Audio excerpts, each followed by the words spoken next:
observe, but you don't change it. For instance, let's say we were talking about the law of gravity. I'm going to borrow a card here. Let's use this pencil. Let's say we were talking about the law of gravity. This is a pencil that I just took from one of the pews here. If I drop this pencil, which way is it going to go? Sometimes even further than you'd like. Which way is it going to go? Oh, it's going to go down every time. Suppose I drop it 100 times. Which way is it going to go on the 101st time? Suppose I drop it 1,000,000 times. Suppose 2,000,000. I could drop this pencil until the cows come home and it's going to fall down at 9.8 meters per second squared every single time I drop it, unless it's acted on by some other force, like when I drop it, if I hit it back up in the air, but eventually it's going to come to a point at the top of its arc and it's going to start coming back down. That's the law of gravity. Now suppose you don't like that.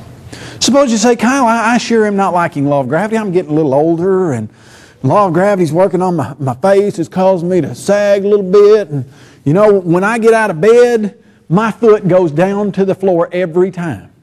Yeah, I'm just about to get tired of that. I wish that my foot would just hover when I got out of bed, just straight out. I wish it wouldn't go to the floor. You know what? Kyle, wouldn't you like to change the law of gravity? And I said, you know what? Yeah.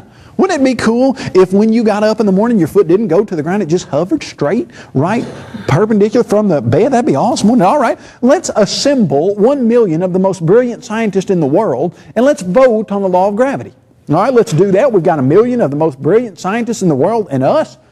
We say, who wants to change the law of gravity? All those in favor? They say, yeah, we've been having problems with the law of gravity too. They all vote. 1,000,000 of the most brilliant scientists in the world. Let's make them physicists.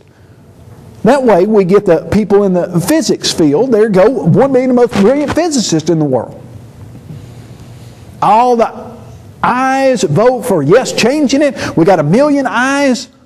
The ayes have it. We just changed the law of gravity.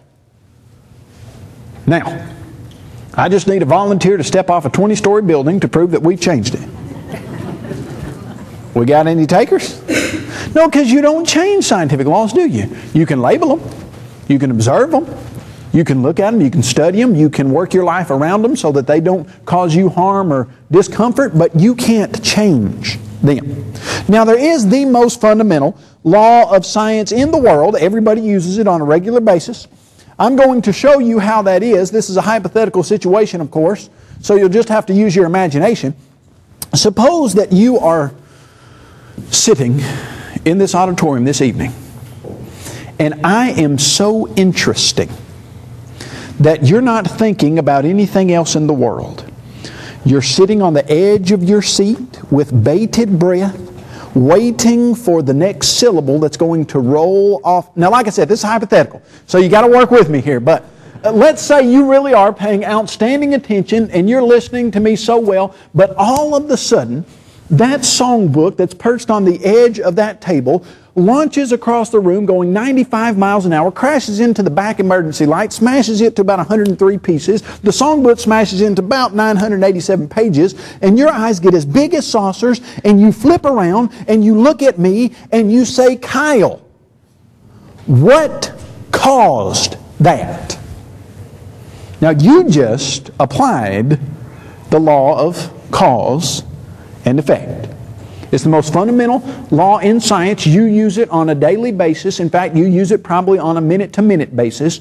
And the law of cause and effect says this, that for every material effect you see in nature, there is a cause that was simultaneous to it or came before it, and that was greater than it. That's the law of cause and effect. It's used in every single scientific experiment that has ever been done from the dawn of human history. Now, your eyes are big as saucers. You flip around to me and you say, Kyle, what caused that songbook to launch across the room? And here's what I say. Nothing. Songbooks just sometimes spontaneously shoot themselves across the rooms at 95 miles an hour and crash into the back wall. And you say, Dr. Compton, I don't know who invited this guy, but he's missing something upstairs. I mean, that just does not happen. And I know, hey, that really doesn't happen. We all know that that doesn't happen, because if you see an effect, songbook shooting across the room, there has to be a cause that came before it or simultaneous to it that was greater than it. So I say, no, guys, I'm just kidding. Songbooks don't spontaneously shoot themselves across rooms. Here's what really happened. while you were paying attention to me, a huge, about dime-sized housefly plopped his .001 ounce housefly body on the edge of that songbook and catapulted it 95 miles an hour across the room. You going to believe that? Now we've got a cause that comes before it, don't we? A fly body. What's the problem with it? It's not big enough, is it? Do you want me to tell you what the current atheistic idea as to the origin of our universe is? Here it is. 13.7 billion years ago, there was a singularity that exploded in something called the Big Bang. Immediately following the Big Bang, something called inflation sped up the entire universe, where everything in the universe was moving faster than the speed of light for 0.00034 seconds, or however many. The universe shot out like an expanding balloon, and then somehow the inflation stopped and things started moving slower than the speed of light, and our sun coalesced out of space dust after several other stars had exploded some 4.7 billion years ago, and our earth coalesced out of dust around the sun some 4.5 billion years ago, or something along those lines. But the interesting thing about all of that is when you ask the atheist, okay, now you just said that our universe exploded from a singularity. Could you tell me anything about the singularity? When you ask them, they say, no, we can't tell you anything about it. We don't know anything about it. But here's the real question. Where did that come from? The singularity. That original ball of stuff. Where did it come from? You know, Richard Dawkins, the most famous atheist in the world, in his book, The Blind Watchmaker, when you go to read it, he says, often people will ask where the original stuff came from.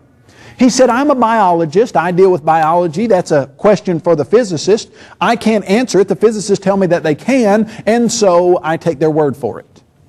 It's convenient, isn't it?